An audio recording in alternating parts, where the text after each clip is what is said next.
The first case of COVID-19 is detected in Victoria, in a man from the Chinese province of Wuhan. 3 months later, 3 Victorians' deaths are attributed to COVID-19, all men aged in their 70s. 3 days later, Premier Daniel Andrews announces the state's first lockdown, meaning Victorians can only leave their homes for food, exercise, medical care or work and education purposes where permitted. Almost 6 weeks later, the Premier ends the first lockdown.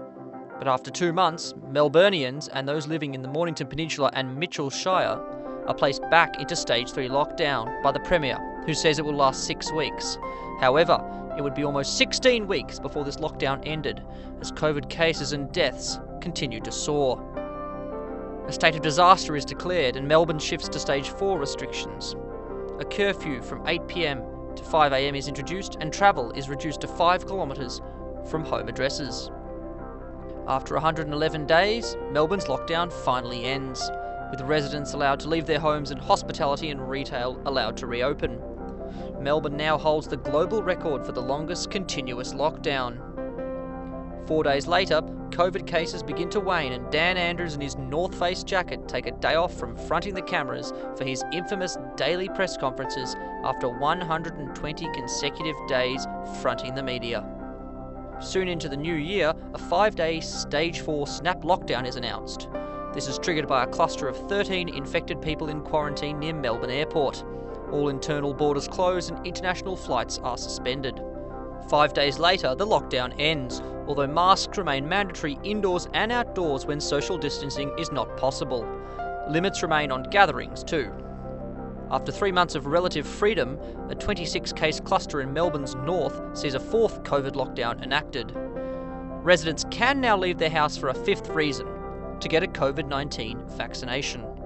Melbourne's 4th lockdown ends a week after the government anticipated, but visitors still aren't allowed in homes and masks remain mandatory outside, with a 25-kilometre travel radius continuing to exist. The next month, the government announces its 5th lockdown, to last 5 days from midnight.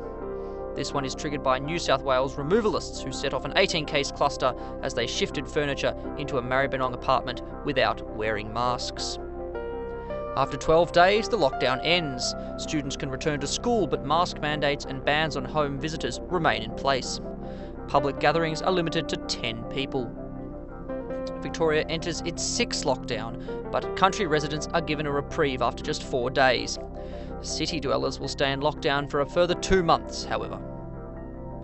A month into the 6th lockdown, deaths are attributed to COVID-19 for the first time in 9 months in Victoria. The deceased are 2 women, one in her 40s, the other in her 60s. Netflix releases Squid Game, giving lockdown Victorians something to binge and a topic of discussion for Zoom meetings. Late September sees 4 consecutive days of CBD protests in response to workplace vaccine mandates implemented by the government. More than 500 people are arrested by police.